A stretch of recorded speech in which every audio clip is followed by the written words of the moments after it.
Allez-y, Rabi, on commence. Alors, on enlève les. Non, j'ai l'appel. Voilà. Allez. Daf Nun Dalet, page 54, Perek Hamishi, Masechet Shabbat. Nous nous sommes arrêtés donc en haut de la page aux 2 points. Al-Rechelim Yotzot Kevulot. Donc, on a dit les Rechelim, les brebis, d'accord, peuvent sortir, sortent Kevulot. On va voir définir ce que ça veut dire ce mot Kevulot. Maï Kevulot, Shemechal Belin, Aya Shelaen Lemata, Kede Shelo Ya'alu Alehem Az-Zecharim. Donc, on dit Kevulot, c'est quoi? Mechabelin, ça veut dire on a attaché là-bas à leur queue, Lemata vers le bas, pour ne pas qu'il y ait effectivement d'accord d'accouplement avec les mâles. Donc on mettait la queue vers le bas.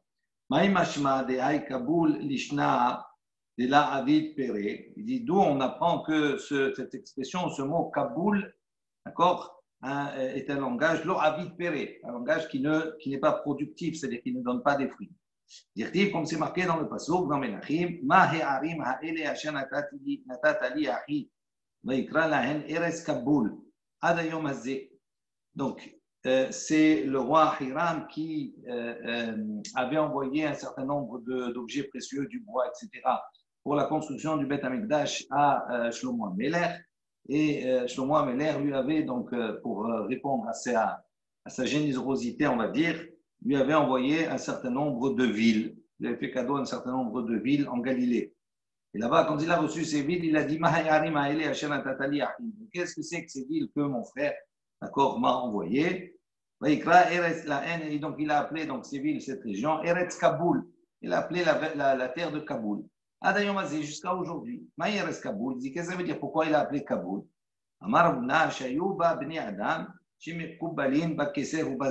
Il dit parce que là-bas, donc, les habitants étaient des personnes qui étaient enveloppées d'argent et d'or. Ils étaient riches. Amalé Rava, il a dit, s'ils étaient riches comme ça, on ne comprend pas pourquoi ce Hiram-là, quand il a vu ces villes, il est allé voir ces villes, ce n'était pas quelque chose qui était... ce sont des villes qui n'y ont pas plu. Comment c'est possible qu'ils n'y ont pas plu alors qu'on voit que c'est des villes où les habitants ils étaient riches, il y avait une richesse? Il dit, il dit, est-ce que parce qu'ils étaient attachés avec de l'or et de l'argent, donc ils avaient des richesses, c'est quelque chose qui n'a pas plu aux yeux de Hiram? Amar lui a répondu, bien sûr, pourquoi? Qui m'a attiré il dit non, mais puisqu'ils étaient justement riches, ils étaient Mefouna, quelqu'un qui était gâté, il n'était pas productif, ce n'est pas des gens qui allaient travailler et qui produisaient beaucoup de choses. Et donc, dans ce domaine-là, ce n'est pas quelque chose qui était bien vu par Hiram. Donc, on voit effectivement que la notion de Kaboul est quelque chose est un terme qui est lié à quelque chose qui ne produit pas. Rav Nachman bar Yitzhak Amar Eretz Homton Aïta. Donc, Rav Nachman, le fils de Yitzhak, a dit c'est une terre Homton, c'est une terre de Homton. Qu'est-ce que c'est Homton? Achille explique c'est une terre qui est salée, ou mitbaka'at, ça veut dire qui est très sèche et qui s'ouvre, etc. La Maïkarele Kaboul, pour quelle raison on l'a appelé Kaboul? Dit des Mishtarga Bakara Ad Kavla. Il dit parce que quand on marchait les pieds, ils s'enfonçaient là-bas jusqu'à la cheville. Et c'est ce que le dicton dit. Ara Mechavla de la Abat Tere. Il dit c'est une terre Mechavla, d'accord, dans laquelle on s'enfonce jusqu'à la cheville.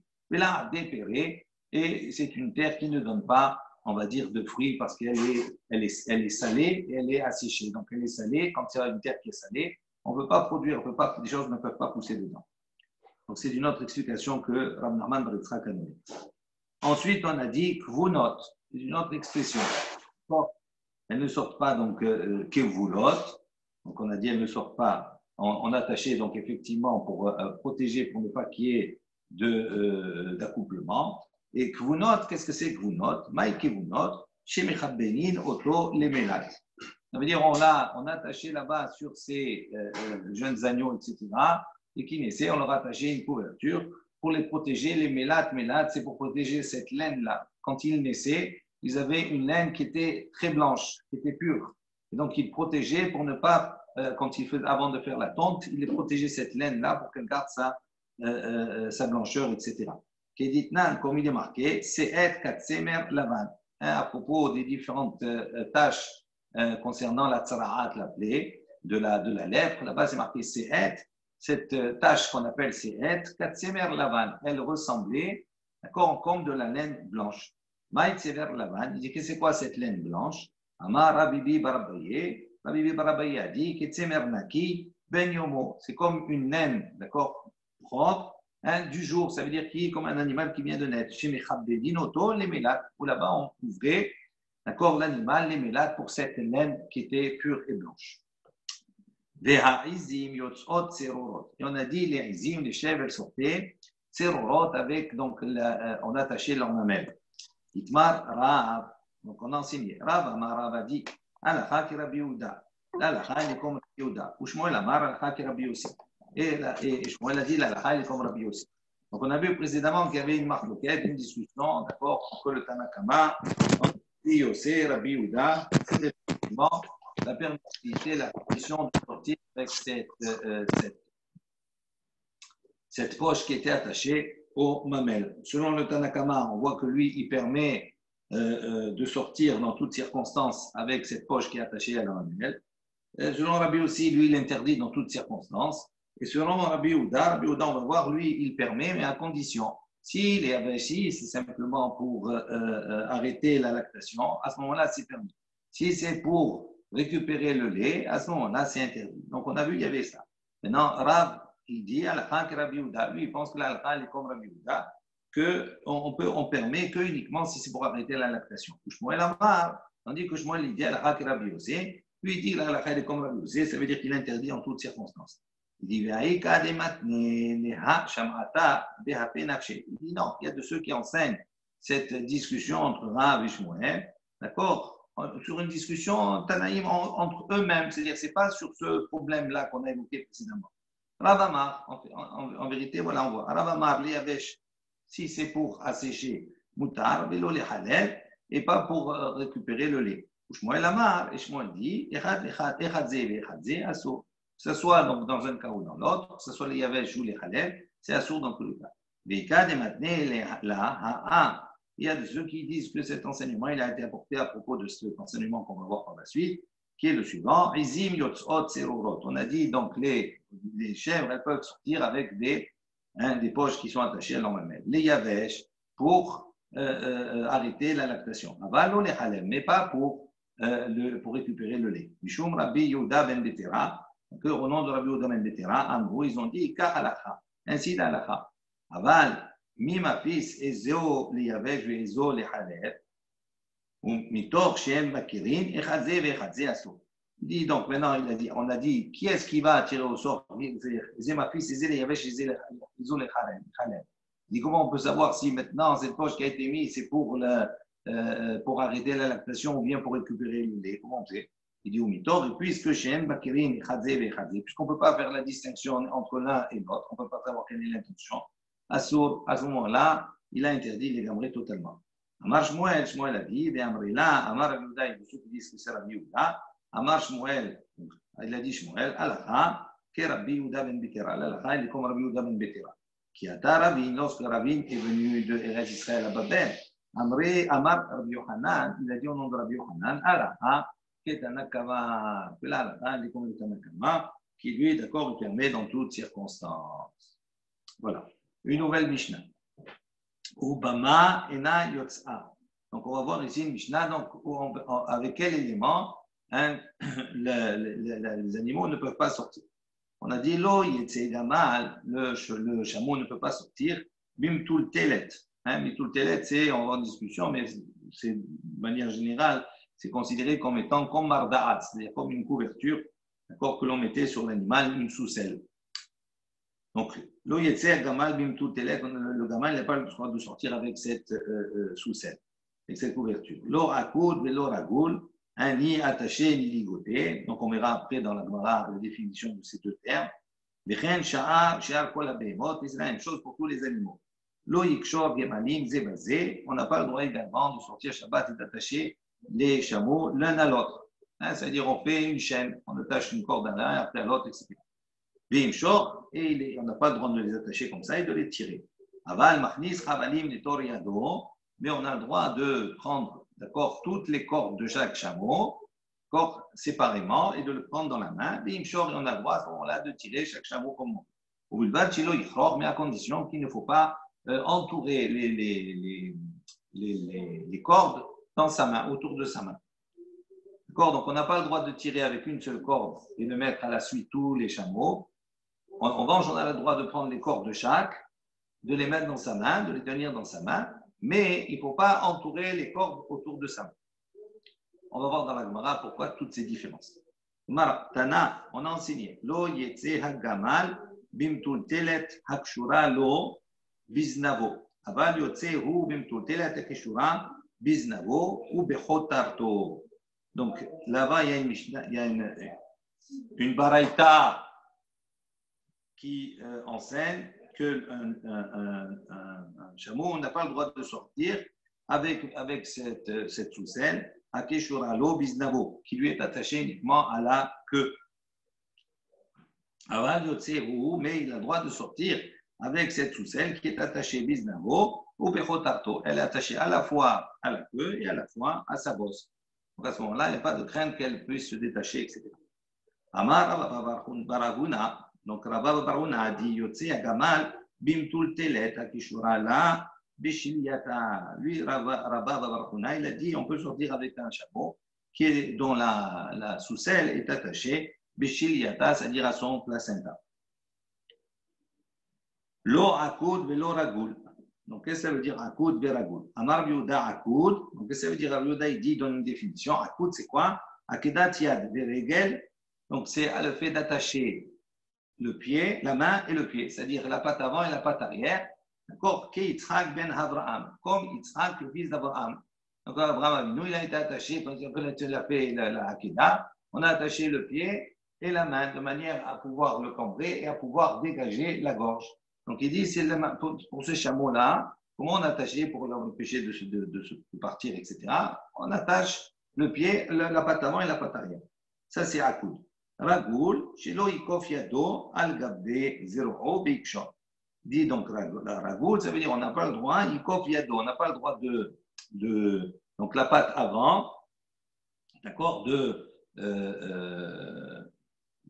courber, on va dire, donc la dernière partie de la patte, Al Gabde, Zero, sur la deuxième partie de la patte, sur la jambe.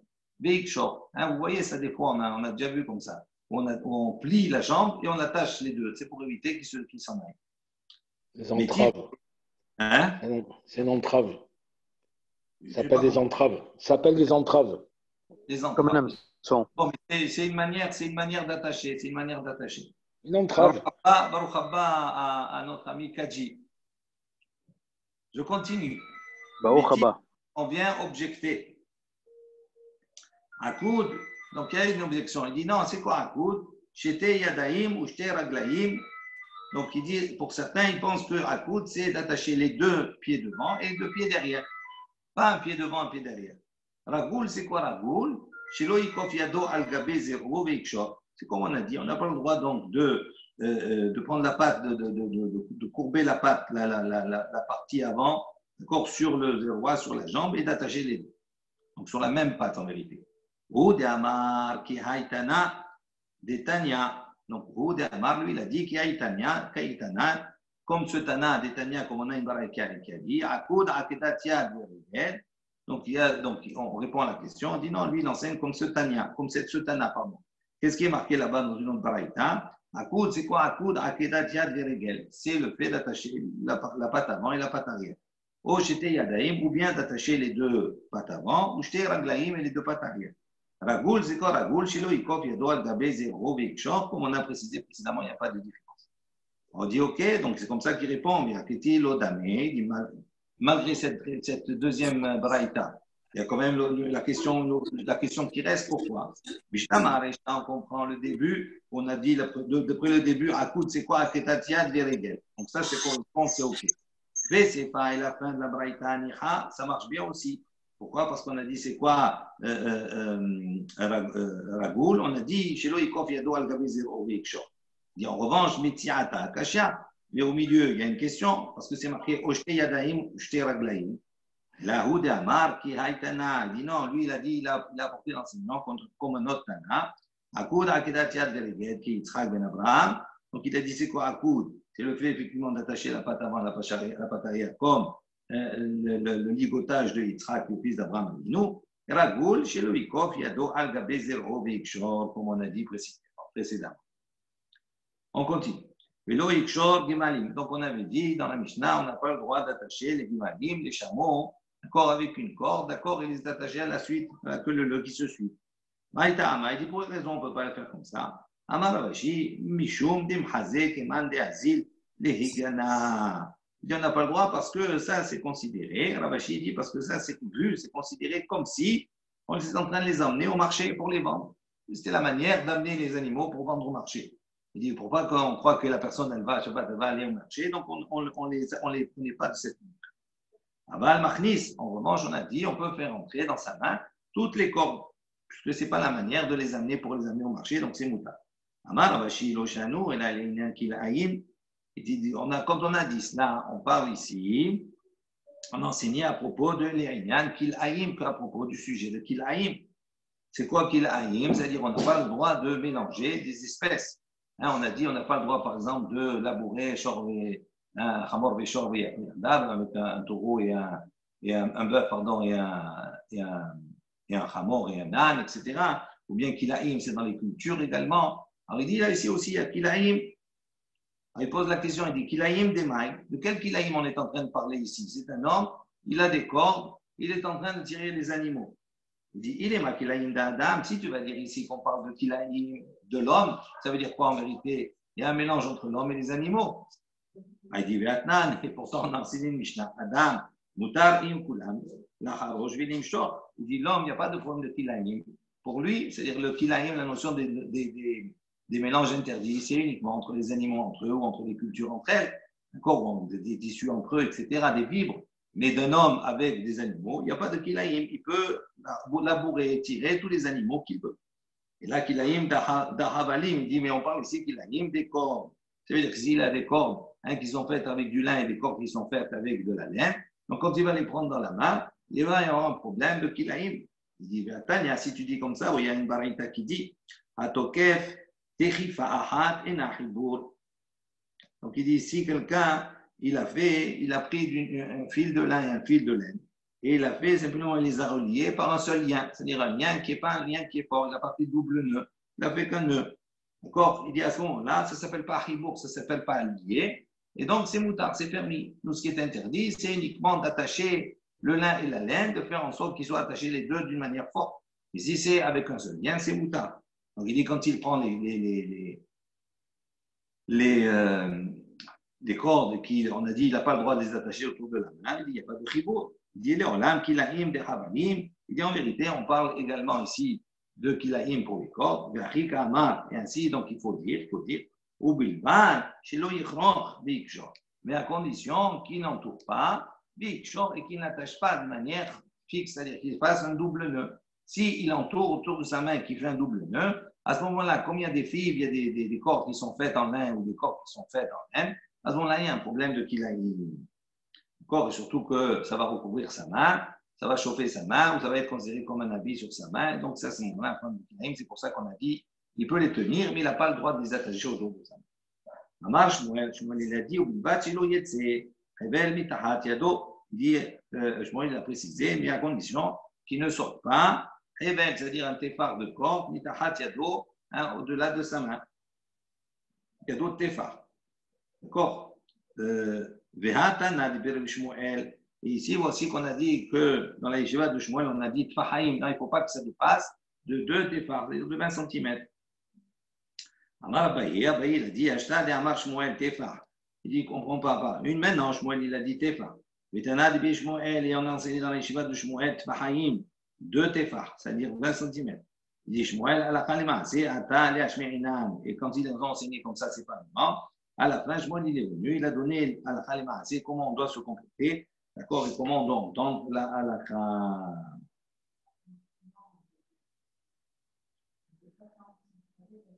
Ok. On continue. Une seconde.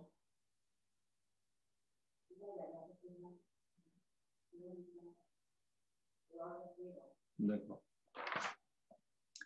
Tania, on pose une question. Voici une baraïta qui dit il dit, mais à condition, il peut tenir, mais à condition qu'il soulève la corde comme ça, tefar, d'un tefar de 10 cm. Donc, comment on a dit, lui, tefahaim, comment il a dit, encore comment on a pu dire 2 tefar avant? Il dit, kitania, ha'i, bechavla, de bene, bene. Il dit, non, ici, quand on a enseigné pour la corde, elle doit dépasser de 10 cm. Quand on parle de la corde qui se trouve entre lui et l'animal. Il faut qu'elle soit au-dessus du sol. כמה דברי עלינו המלבד שיגמרו מן הקרקע, תפח כדי שתרשתה נראה הבהמה נמשכה הוא בו. ואילו לא מתחזה נטירותה בהמה, אלא כמסוי בעלמה, שנראה כאוחז ראשה בידו. D'accord, donc c'est pour montrer simplement qu'il est en train c'était pour montrer qu'il était en train de tirer l'animal, ça veut dire qu'il menait, qu'il gardait l'animal, pas pour apprendre autre chose. Ok, on apprend une autre Mishnah. Donc on a dit on n'a pas le droit de sortir un hamor, un âne, d'accord, avec marda'at, avec cette soucelle, d'accord, cette couverture, au bisman shena kshuralo, au moment où elle n'est pas attachée. Vélo bezoug, donc si elle n'est pas attachée avant Shabbat, on a dit, on avait précisé dans le DAF précédent, on devait l'attacher avec Shabbat. Si elle n'a pas été attachée avec Shabbat, cette marda'at, cette soucelle, on n'a pas le droit de sortir comme ça. Pourquoi? Parce qu'on a toujours le même problème. On craint que si elle sort comme ça, elle risque de tomber. D'accord? Et comme elle tombe, on craint que la personne puisse arriver à ramasser et à marcher dans le Rishut Arabim, Arba Amot, d'accord, et faire transgresser la Melacha de Yetzia. Donc, vélo bezoug également, on n'a pas le droit de la sortir avec zoug, avec la cloche qui est autour de son cou. Afalpi shiou pakou. D'accord? Même si cette cloche-là, on a bouché avec de la laine ou avec du coton pour ne pas qu'elle teinte. Vélo besoulam shibitzavao, et elle ne sortira pas également avec l'échelle, d'accord, qui a son cou. On va voir après de quoi on parle. On ne mettait pas une échelle, on va voir ce que c'est. Vélo birtsoua, et également ni avec une lanière chez Beraglo à son pied. Ve'en atar negolim, tous ces cas-là, on va les détailler dans la Gemara. Ve'en atar negolim yotz'in bechutin. Également, les tarnegolim, les coqs, d'accord, ne sortent pas bechutin avec les fils. Vélo birtsoua, chez Beragléem, ni avec une lanière à leurs pieds. Ve'en azecharim, également les béliers, pardon, pas les beignets, 5 pour plus tard. Ve'en azecharim yotz'in ba'agala, chez tahat ha'alia. Également, donc, les béliers ne pouvaient pas sortir avec Agala, avec une charrette, d'accord, qui se trouve sous leur queue, chez la haine. Ben Arechilim, également les brebis ne pouvaient pas, yotzot, ne sortaient pas. Hanunot, on va voir ce que ça veut dire le mot Hanunot. Ben Ha'egel yotze begimon, également le Hegel, le veau ne sortait pas avec gimon, je ne sais pas ce que c'est, on verra après. Mais l'opara be'or hakupa, également la para ne sortait pas avec de la peau, d'accord, une peau de hérisson, d'accord. On mettait sous ses mamelles une peau de hérisson, on va voir pourquoi. Et l'eau birsoua, chez Ben Karnea, elle ne pouvait pas sortir également avec une lanière qui se trouvait entre ses cornes. Parato chez Rabbi El-Hazar Ben Azaria, donc la vache de Rabbi El-Hazar Ben Azaria, Aïta Yotza birsoua, elle sortait avec une lanière chez Ben Karnea entre ses cornes, chez l'eau birson chachamim, contre la volonté, on va dire, des chachamim, et on discutera un petit peu de cela tout à l'heure, dans la Gemara, dans la suite. Maïta'ama, donc, quelle est la raison pour laquelle on a dit En Hamor Yotzememar Ba'adizman, chez Eno, chez Nakshuralo. Donc, on a dit le Hamor, là, on n'a pas le droit de le sortir avec Marda'at, avec cette soucelle, d'accord, qui n'est pas attachée depuis la veille de Shabbat. Il dit Kete Amran, quelle est la raison? Comme on a vu précédemment, comme je l'ai expliqué au début. Velo Bezou, Afilou, Shiou Pakou, et on a dit il ne peut pas sortir avec une cloche, même si elle n'est pas. Même si elle est enfouie, on a mis là-bas, on a fermé avec de la laine pour éviter qu'elle teinte. Pourquoi Mishoum? Parce que parce que c'est considéré comme si on l'amenait maintenant au marché, quand on voulait vendre ces vaches, etc. On les faisait sortir avec une cloche, une belle cloche comme cela. c'est la manière de les amener au marché pour les vendre. C'est la manière de bien la présenter. D'accord? Et donc, comme on peut pas donner à penser qu'on va l'amener maintenant au marché, donc on n'avait pas le droit de la sortir, même si la cloche ne marchait pas, on avait arrêté la petite cloche de là. Vélo, également, on n'a pas le droit de la faire sortir avec l'échelle dans son cou. Amar Rabuna, Beloua. Rabuna, il dit, c'est quoi cette échelle-là qui a son cou? Il dit, Beloua, c'est un appareil qu'on mettait à côté de sa joue. D'accord? Et il dit, les mailles abdélé, il dit, pourquoi on mettait cela? C'est quelque chose, un appareil qu'on mettait pour éviter que l'animal ne puisse tourner sa tête. Donc, c'était quelque chose qui empêchait, qui avait la forme comme une échelle, mais qui empêchait l'animal de tourner sa tête. Pourquoi? Il dit parce que si à ce moment-là, l'animal avait une plaie, d'accord, une maca, c'était quelque chose qui l'empêchait de tourner sa tête et donc de se gratter, de se blesser. Vélo, pirchoua, shiveraglo. Également, on a dit on n'a pas le droit de sortir avec une retsoua, avec une lanière dans son pied. Des abdélé, les gizra. Donc, ça, c'était fait pour les gizra, pour éviter, d'accord, qu'il ne se blesse également. C'est pour pas qu'il se frotte, pour pas qu'il se blesse. D'accord? Donc, il les attachait un petit peu une retsoua comme ça. Je crois même que c'est ce qu'ils mettent sur si je ne me trompe pas, peut-être c'est un peu plus loin, mais il me semble que c'est là où ils mettaient, comme dans les chevaux, vous savez, ils mettaient des bandes dans les pieds, dans l'avant-pied, au-dessus du sabot, ils mettaient des bandes comme cela, pour éviter que quand ils marchent, etc., tout ça, il y a avec les pierres et tout ça, qu'ils puissent se frotter, donc qu'ils puissent se blesser. Il dit, on n'a pas le droit comme ça. Parce que ça, c'est pas fait. C'est fait pour une protection. Également, on a dit les coqs ne sortaient pas bechutin avec des fils. Des abdélé, simana, qui est ridela les khalfou. Il dit pourquoi? Parce que ces choutines là, ils étaient faits comme si, pour ne pas qu'on puisse les mélanger, les confondre avec d'autres coqs. Donc, c'était des coqs qui étaient personnalisés. Vélo birsouani, également avec des rituals, c'est-à-dire avec des lanières, des abdélés qui écrivent là l'itvéou mané. Donc, on attachait comme ça également avec cette ritual les pieds des coqs un peu larges, de manière à ce qu'ils ne puissent pas, lorsqu'ils marchent et qu'ils se soulèvent comme ça les pieds, briser, d'accord, des ustensiles sur leur passage. Ve'en azecharim yotzim ba'agala. Je suis en train d'enregistrer, pas là-bas. Ve'en azecharim yotzim ba'agala. Et on a dit, donc, les béliers ne sortaient pas avec agala, tahat alia, sous leur queue, une agala, une petite charrette. Qui est là, les hamtan aliate. Donc, c'était quelque chose qui permettait, qui servait à faire en sorte que la queue ne se blesse pas. Comme ils avaient des queues qui étaient assez importantes, assez charnues, etc. Et longues, donc ils voulaient protéger la queue pour ne pas qu'elle se blesse, donc ils mettaient quelque part comme une petite charrette pour que la queue ne touche pas le sol. Et on a dit les brebis ne sortaient pas hanunot. On va dire ce que ça veut dire hanunot. Yativ rab ahabar ula kameh de rab chizda yativ vekama. Donc on raconte que Rav Ahabar Ula était assis kameh de Rab Chizda, devant Rab Chizda. Veyativ vekama. Et il s'est assis et il a dit. Donc juste j'ouvre une parenthèse sur cette expression-là qu'on voit souvent.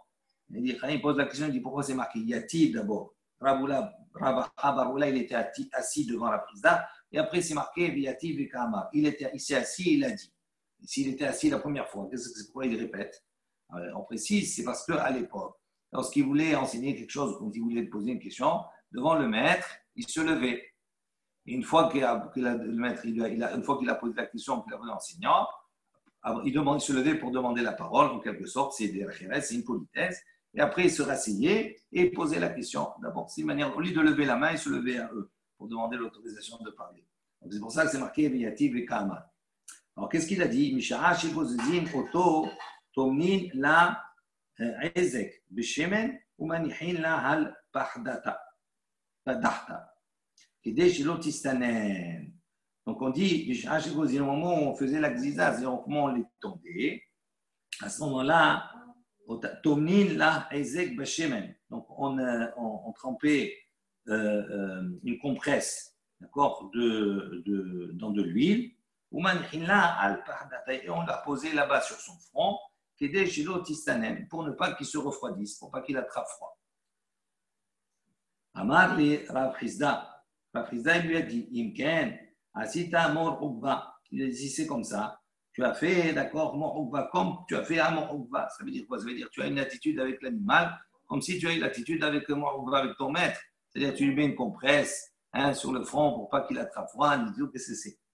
Et là, il y a dit, Rav Papa. Il dit, mais Rav Papa, il est assis, Bar Shmuel, le fils de Shmuel, Kamé de Rav Chizda, devant Rav Chizda. Il y a dit, le Kamar, il s'est assis, il a dit, non, בשעה שקורעת לילד, טומנים לה שני עזקים של שמן ומניחים לה אחד על פדחתה ואחד על הרחם, כדי שהיא תתחמם. Donc, Rav Chizda, il a dit quoi? Il a dit non, au moment קורעת לילד, au moment où elle se couche pour enfanter, טומנים לה donc ça veut dire là-bas on trempait deux compresses dans l'huile, et on posait une compresse sur son front, et une sur sa matrice. Même pour qu'elle se réchauffe. Amalé Rav Nachman, Imken, Rav Nachman a dit si c'est ainsi, Azita Yalta, tu as fait comme Ayalta, comme Yalta Rachid dit c'est la femme. Juste, on va la retrouver. Ishto shel Rav Nachman. C'était la femme de Rav Nachman. On la retrouvera dans plusieurs enseignements. C'est une femme un peu particulière aussi, avec beaucoup de caractère. Donc, il dit tu as fait comme pour une femme. Tu as fait la même chose. Le traitement que tu as fait pour cet animal, tu as fait la même chose pour une femme. Amarle, et là, Amaravuna. Ravuna, il dit non. C'est quoi Hanunot? Il dit Aetz et Had. C'est un morceau de bois. Yesh bekarke ayam qu'il y a dans les contrées lointaines, dans les îles, Hanun Shemo. Et ce morceau de bois, il s'appelle Hanun. Umevi'in kesam manihan la bechutma kidei shetitatesh ve'ipelu darne rasha. Il dit non, donc c'était un morceau de bois qui s'appelait Hanun, et on apportait ce morceau de bois, on le mettait dans le museau, dans les naseaux, dans les narines de l'animal, d'accord? Pourquoi? Pour qu'il éternue, et de cette manière-là, Ipelu darne rasha. Rocha, et à ce moment-là, il faisait sortir corps et tomber tous les vers qu'il y avait dans sa tête. C'était une manière de le soigner, de lui enlever ces vers qu'il y avait à l'intérieur. Alors il dit, Yahri, ici c'est pour cela. Il dit, Zecharim Nami. Et il dit, pourquoi on ne fait pas la même chose pour les mâles? Pourquoi on a dit Rechelim uniquement pour les femelles? Il dit, Kivan de Menaghe, Zecharim, Bahadade, Memela Naflan. Il dit, non, ce n'est pas la même chose pour les mâles, parce que les mâles, eux, ils ont une activité. Je dis, quand ils se frappent, quand ils se cognent l'un contre l'autre, cette activité-là, qu'est-ce qu'elle fait? Mais là, ces vers-là, ils sortent naturellement des narines de ces animaux-là. Et donc, c'est pour ça qu'on faisait ça uniquement pour les femelles. Shimon Nezira Amar, Shimon Nezira, il dit autre chose. Il dit, c'est quoi donc Hanunot, Kisma Deritma. Il dit, donc, c'était Kisma Deritma, c'était du bois de rotem. Rappelez-vous ce bois de rotem qu'on avait vu. Je ne sais pas si vous vous rappelez, on avait vu ce bois-là pour la saka, pour le fait de brûler avec le kira, etc. Parce que c'était un bois qui était difficile à allumer et qui tenait les braises longtemps. Mishlama de Ravuna, donc il dit c'est ça, ce Hanoun, c'est ça. Mishlama de Ravuna, Ino de Katane Hanunot, et là. Donc, maintenant, on va essayer de réfléchir tous ces exemples qu'ils nous ont donnés. On nous a dit tout cela, c'est ça qu'on appelle Hanunot. À part un cas, on ne voit pas les autres, quel lien il y a entre le mot Hanunot et tous les exemples qu'on a donnés. Il dit Bishlama de Ravuna. L'enseignement de Ravuna, on comprend. Aïnou de Katane Hanunot. Parce qu'on comprend pourquoi on l'a appelé Hanunot. Parce qu'il a dit, c'est Hanoun, il s'appelle Hanoun, ce bois-là. Et là, les Rabbanan, il dit, mais sur les Chachamim, c'est tous ces exemples qu'on a donnés des sages. Maï Hanunot, il dit, c'est quoi Hanunot? Il dit, il a dit, tout cela, ce n'est pas par rapport au nom, s'il s'appelle Hanoun ou Hanunot, etc. Il dit, mais puisque tous ces actes-là, on les fait pourquoi? On les fait uniquement parce qu'on a pitié de l'animal. Donc, comme on a pitié de l'animal, c'est pour ça qu'on a appelé Hanunot, parce que Hanoun, ça veut dire avoir pitié. On a dit également, le veau, ils ne sont pas begimon. Maï Egel Begimon. Qu'est-ce que c'est Egel Begimon? C'est ça. Il dit Amar Ravuna, Bar Nira. Ravuna, il dit c'est quoi Gimon? Bar Nira, c'est un petit joug. J-O-U-G. D'accord? Le joug, c'est ce qu'on met sur l'animal au moment où on va le faire labourer. Donc, on mettait comme ça sur ce Egel, on mettait Bar Nira. D'accord? Un petit joug. Amar Bil Azar, Maï Mashma, Dehai Gimon, Lishna Deme Kaaf. Il dit donc, Rabbi Azar, il a posé la question, il dit donc, on voit que ce Gimon-là, le mot Gimon, c'est un langage d'imikaf, c'est-à-dire que c'est quelque chose qui permet de se courber. Dire comme c'est marqué, Halachov Ki Hagmon Rosho. D'accord? Est-ce que l'on se courbe, on va dire, on courbe la tête comme un hameçon. Hagmon, c'est un hameçon. Donc on voit ici que Hagmon, c'est un hameçon, il est courbé à la coque, on voit que c'est lié. On a dit également, on ne sort pas la vache avec orakupar, avec donc la peau d'un hérisson. Il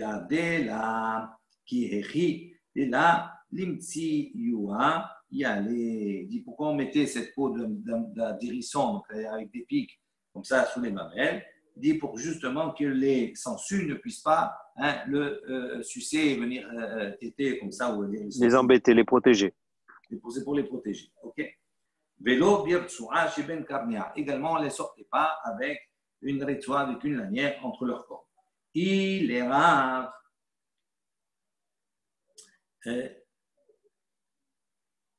Ben les noy, ben les chamer, assou. Donc, si c'est selon l'opinion de Rav, on voit que c'est quoi? Que ce soit ben les noy, que ce soit pour embellir ou que ce soit pour garder, pour tirer l'animal, c'est assou, selon Rav.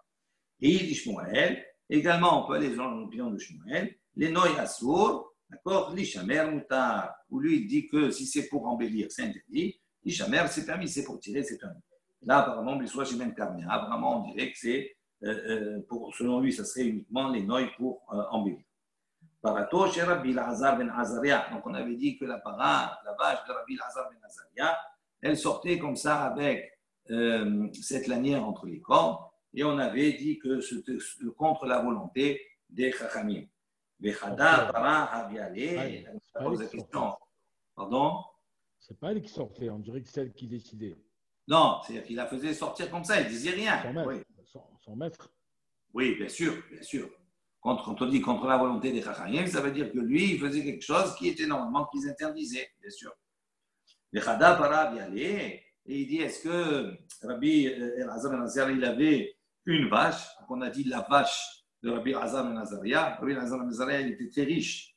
Il dit, Veha Amarab, Rabbi l'a dit, Veha Amrila, Amar Rabbi Yehuda, et tous ceux qui disent que c'est Rabbi Yehuda, Amarab qui a dit au nom de Rab. Tresar Alfei Igle, Hava Maaser, Rabbi Azar ben Azaria, Me'adre, Kol Shata Veshata. On dit que Rabbi Azar ben Azaria, il avait, donc chaque année, il prélevait le Maaser sur son troupeau, et quel Maaser il prélevait? 12 000 veaux. 12 000 veaux, c'était le maaser de son troupeau chaque année. Baruch Hashem. D'accord? Combien il avait de veaux. Donc ça, c'était le maaser uniquement. Donc on a dit quoi? Parash et Rabbi Azar ben Azaria, la vache, comme s'il avait qu'une vache, ça c'était que le maaser, ça. Tana, lo shelo aïta. Il dit non, en vérité, voilà, on enseigne. Lo shelo aïta. Cette vache-là qu'on a attribuée, on a dit c'est la vache de Rabbi Azar ben Azaria, ce n'était pas sa vache. Et là, chez le Shechindo, c'était la vache de sa voisine, Aïta. Il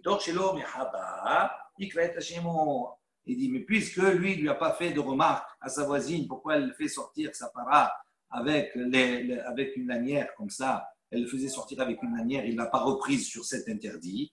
C'est pour ça qu'on l'a appelé sur son nom. Parce qu'il aurait dû normalement la reprendre, la réprimander. Rabbi Hanina, Rabbi Yohanan, Rab Haviva, Matnu. Donc on raconte que Rab et Rabbi Hanina et Rabbi Yohanan et Rabbi Haviva, ils ont enseigné. Des coulées des Seder Moed. On dit donc dans tout le Seder Moed, dans tout l'ordre de Moed, Kol ki hay zuga, halouf et Rabbi Yohanan ou Me'ayel Rabbi Yonatan. Donc il dit dans tout le Seder Moed, il dit quand il y avait cette succession de couples comme cela, on remplaçait Rabbi Yohanan par Rabbi Yonatan. Ça c'est une précision. Maintenant, qu'est-ce qu'il disait? Kol mi she'efshar limchot le'anshe beto velo micha, il passe à l'anshe beto. Il a dit comme ça, ils ont enseigné. Il a dit toute personne qui a la possibilité, qui normalement devrait réprimander les personnes de sa maison pour des choses qui ne sont pas bien et qui doit les réprimander. L'homme qui ne réprimande pas, il laisse faire. À ce moment-là, il passe à l'anché beto. C'est lui qui prend la faute sur toutes les personnes de sa maison. Il passe à l'anché. La même chose, s'il ne réprimande pas donc, sur sa ville, à ce moment-là, il prend la faute de tous les habitants de la ville. Également, s'il ne réprime pas quelque chose qui se passe au niveau international, il passe à l'alcool, ha'olam kulo. À ce moment-là, il prend, d'accord, la faute de l'ensemble du monde. Amar papa, donc il doit le dire. S'il ne le dit pas, ça veut dire que c'est lui qu'il accepte, et normalement, il est répréhensible. Amar papa, il a dit, il dit ceux, donc ces personnes-là, qui étaient dans la yeshiva de Resh Galuta, dans la maison de Resh Galuta, ils pesou al koulé alma. Donc ils ont pris la faute pour tout le monde. Qui a des amar bihanina, comme ce qu'il a enseigné Rabbi Hanina, ce qu'il a dit Rabbi Hanina. Qu'est-ce que veut dire le pasuk? Hashem b'mishpat yavo. Donc Akadosh Baruch Hu, mishpat yavo, il viendra avec la justice. Im zikne amo, avec les sages de son peuple. Vesarav, et avec donc ses princes, ses ministres. Im sarim hat'u, zekenim ma hat'u. D'ici maintenant, c'est les princes qui ont fauté. Zekenim Ahatou, il dit les Zekenim, les anciens, qu'est-ce qu'ils ont fauté? Et là, Emma, donc il vient te dire ici, Al Zekenim, Shelo Mihu Besarim. Il vient te dire que les Zekenim, ils ont fauté. Pourquoi? Parce qu'ils n'ont pas réprimandé les ministres. Voilà, on va s'arrêter ici. Et on continuera le DAF des Hashem de demain.